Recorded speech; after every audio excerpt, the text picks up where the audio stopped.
dibuka dalam video pelaksanaan teknik pencabutan gigi anterior dan edukasi pasca pencabutan gigi. Pencabutan gigi merupakan suatu prosedur dasar di bidang kedokteran gigi dan harus dilakukan pada gigi-gigi yang tidak dapat dilakukan perawatan kembali. Seluruh rencana perawatan harus didasari dari pemeriksaan yang detail tentang pasiennya. Video edukasi ini diperlukan untuk menghindari terjadinya komplikasi pasca pencabutan gigi. Selamat menyaksikan video penata laksanaan teknik ekstraksi atau teknik pencabutan gigi dan edukasi pasca pencabutan.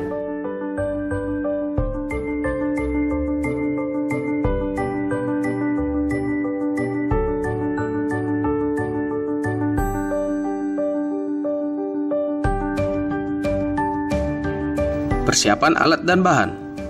Sebelum dilakukan prosedur pencabutan gigi, disiapkan alat dan bahan yang akan digunakan, yaitu 1. Bahan anestetikum 2. Jarum 1 cc 3. Spuit 3 cc 4. Kain kasa 5. Celemek 6. Penjepit celemek 7. Gelas kumur 8. Headcap 9. Sarung tangan 10. Masker 11. Kaca mulut 12. Sonde 13. Pinset 14. Nirbeken 15. Karpul 16. Bane 17. Respiratorium 18. Tang ekso 19. Stetoskop 20. Termometer dan 21. Tampon. Persiapan operator. Sebelum melakukan prosedur pencabutan gigi, operator terlebih dahulu melakukan beberapa tindakan perlindungan, yaitu 1. Cuci tangan 2. Menggunakan headcap 3. Menggunakan kacamata pelindung 4. Menggunakan masker dan 5. Menggunakan sarung tangan.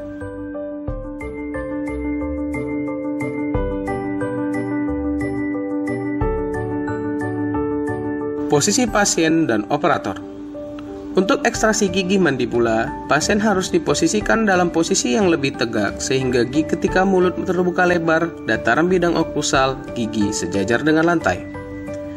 Ketinggian kursi dental unit lebih rendah daripada ketinggian kursi dental unit ketika pencabutan gigi rahang atas. Lengan operator harus condong ke bawah hingga kira-kira membentuk sudut 120 derajat dengan siku sehingga memberikan kenyamanan.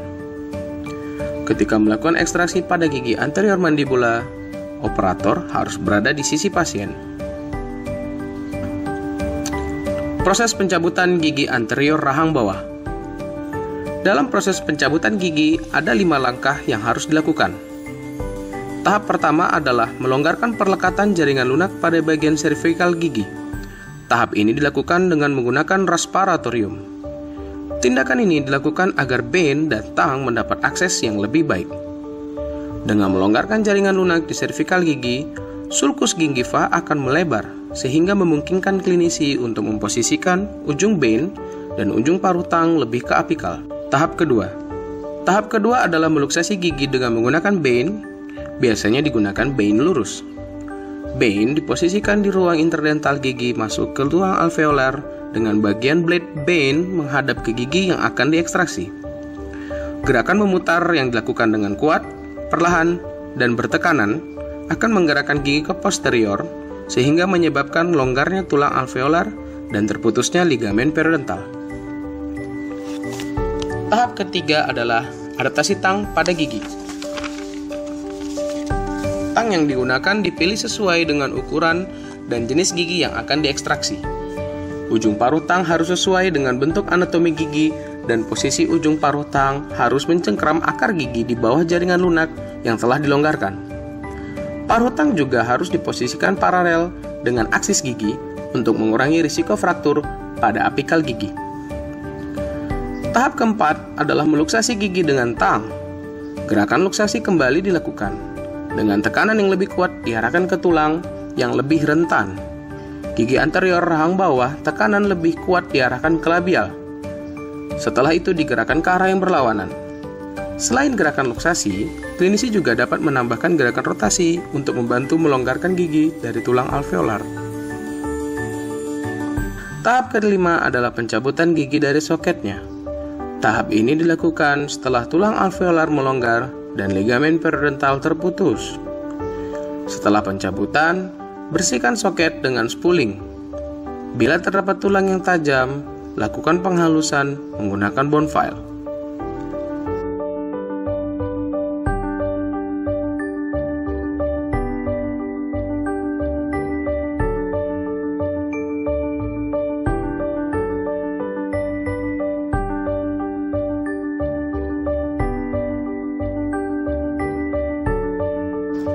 Enam, instruksi pasca pencabutan. Setelah soket dibersihkan dengan cara spooling, pasien diminta untuk menggigit tampon dengan kuat minimal 30 menit. Bila darah masih mengalir setelah 30 menit menggigit tampon, pasien diminta untuk mengganti sendiri tampon selama 1 jam untuk menghentikan perdarahan. Pasien juga diminta untuk menghindari merokok untuk 12 jam ke depan. Pasien disarankan untuk menghindari minum melalui sedotan dan meludah dengan kuat. Pasien juga disarankan untuk tidak melakukan pekerjaan berat 12 jam ke depan untuk mencegah naiknya tekanan darah. Pemberian medikasi. Pasien diinstruksikan untuk mengkonsumsi obat-obatan, yaitu 1. Asam mefenamat 500 mg 3 kali 1 selama 3 hari untuk meredakan rasa nyeri pasca pencabutan. 2. Amoksisilin 500 mg 3 kali 1 selama 5 hari sebagai antibakteri. 3. Becom-C 1 kali 1 sebagai suplemen multivitamin dan mineral untuk mendukung proses penyembuhan. Demikian video ini kami buat, semoga dapat bermanfaat dan menjadi edukasi bagi masyarakat secara umum maupun